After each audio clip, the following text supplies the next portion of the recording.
Good morning students. Welcome to my channel dreams make real. बच्चों, आज मैं आप लोगों को आपकी क्लास 9th की सामाजिक विज्ञान में इतिहास की कार्यपत्रक नंबर 6 सोल्व कराऊंगी, जिसकी तिथि 20 अप्रैल 2021 है।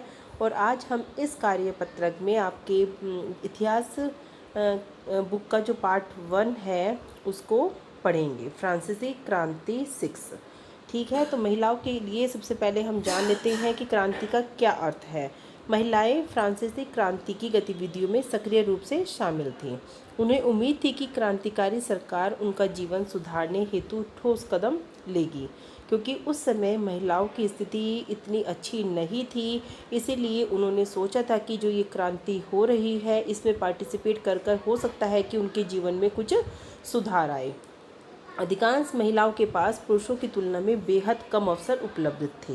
उस समय ऐसे ही था बच्चों, क्योंकि महिलाओं को पुरुषों के समान अधिकार नहीं थे। महिलाओं ने अपने हितों पर चर्चा करने के लिए राजनीतिक क्लब शुरू किए और अखबार निकाले। उनकी एक प्रमुख मांग पुरुषों के समान राजनीतिक अधिकार की थी।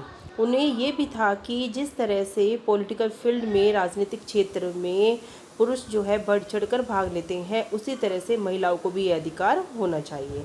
1791 के संविधान में उन्हें निष्क्रिय नागरिक का दर्जा दिया गया था। तो शुरू में क्रांतिकारी सरकार ने सुधार लाने हेतु कुछ कानून लागू किए थे। क्या? लड़कियों के लिए स्कूली शिक्षा को अनिवार्य बना दिया गया था। अब शादी को स्वैच्छिक अनुबंध माना गया और नागरिक कानूनों के तहत उसका पंजीकरण किया जाने लगा था। तलाक को कानूनी रूप दे दिया गया और मर्द और औरत दोनों को ही इसकी अर्जी देने का अधिकार दिया गया। अब महिलाएं व्यवसायिक प्रशिक्षण ले सकती थी, कलाकार बन सकती थी और व्यवसाय चला सकती थी। मतलब अब महिलाओं को इतनी स्वतंत्रता हो गई थी कि वो जिस भी व्यवसाय को चाहे उसका प्रशिक्षण ले सकती थी, उसकी पढ़ाई कर सकती थी और यहाँ तक कि कलाकार बन सकती थी और कोई भी व्यवसाय चला सकती थी। और आगे देख लेते हैं। लेकिन राजनीतिक अधिकारों के लिए महिलाओं का संघर्ष जारी रहा। अभी भी महिलाओं को राजनीतिक अधिकार नहीं मिले थे। इन्हीं नेत्रियों में सबसे महत्वपूर्ण थी ओलंप दे गूज। 1791 में इन्होंने पुरुष एवं नागरिक अधिकार घोषणा पत्र की तर्ज पर महिला एवं नागरिक अधिकार घोषणा पत्र तैयार किया और महिला अधिकारों के लिए आवाज़ उठाई। आतंक राज के दौरान सरकार ने महिला क्लबों को बंद करने एवं उनकी राजनीतिक गतिविधियों पर प्रतिबंध लगाने वाला कानून लागू कर दिया। नेशनल कन्वेंशन के शासनकाल में ओलंप दे गूज पर देशद्रोह का मुकदमा चलाया गया और उन्हें फांसी दे दी गई। अंततः सन 1946 में फ्रांस की महिलाओं ने मताधिकार हासिल कर लिया। मतलब 1946 में महिलाओं को मत देने का अधिकार वहाँ पर मिल गया था। चलिए आगे देखते हैं। दास प्रथा और क्रांति। उपनिवेशों में दास प्रथा का उन्मूलन जैकोबिन शासन के क्रांतिकारी सामाजिक सुधारों में से एक था। कैरिबियाई उपनिवेश तंबाकू, नील, चीन एवं कॉफ़ी जैसी वस्तुओं के महत्वपूर्ण आपूर्तिकर्ता थे। अपरिचित एवं दूर देश जाने और काम करने के प्रति यूरोपियों की अनिच्छा से श्रम की कमी को यूरोप, अफ्रीका और अमेरिका के बीच त्रिकोणीय दास व्यापार द्वारा पूरा किया गया। दास व्यापार 17वीं शताब्दी में शुरू हुआ। फ्रांसीसी सौदागर अफ्रीका से स्थानीय सरदारों से दास खरीदते थे। दास व्यापार पर निर्भर व्यापारियों के विरोध के भय से नेशनल असेंबली में कोई कानून पारित नहीं किया गया। सन 1794 के कन्वेंशन ने फ्रांसीसी उपनिवेशों में सभी दासों की मुक्ति का कानून पारित कर दिया। 10 वर्ष बाद नेपोलियन ने दास प्रथा पुनः शुरू की। बागान मालिकों को गुलाम बनाने की स्वतंत्रता मिल गई। सभी फ्रांसीसी उपनिवेशों से अंतिम रूप से दास प्रथा का उन्मूलन 1848 में किया गया था।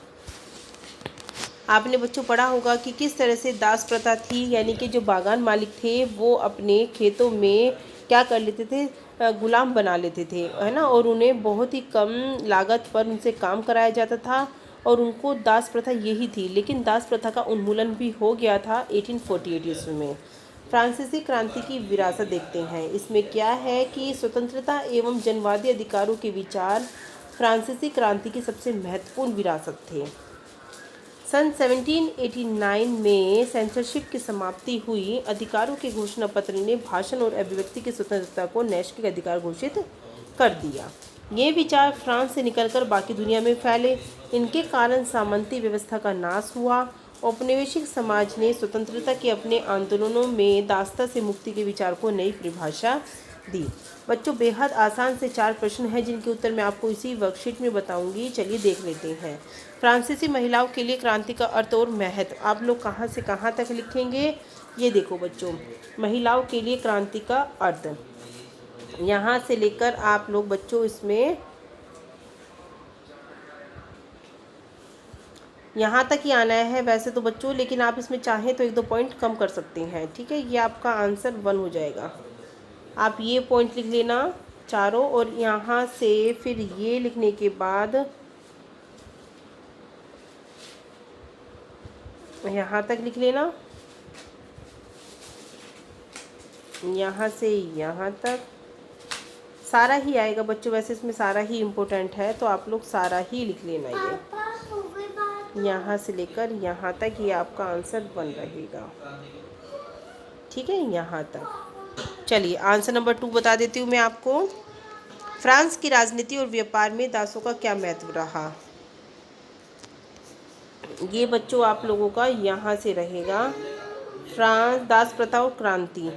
ठीक है, यहाँ से आप लोग, मैं आपको छोटा करके बता देती हूँ।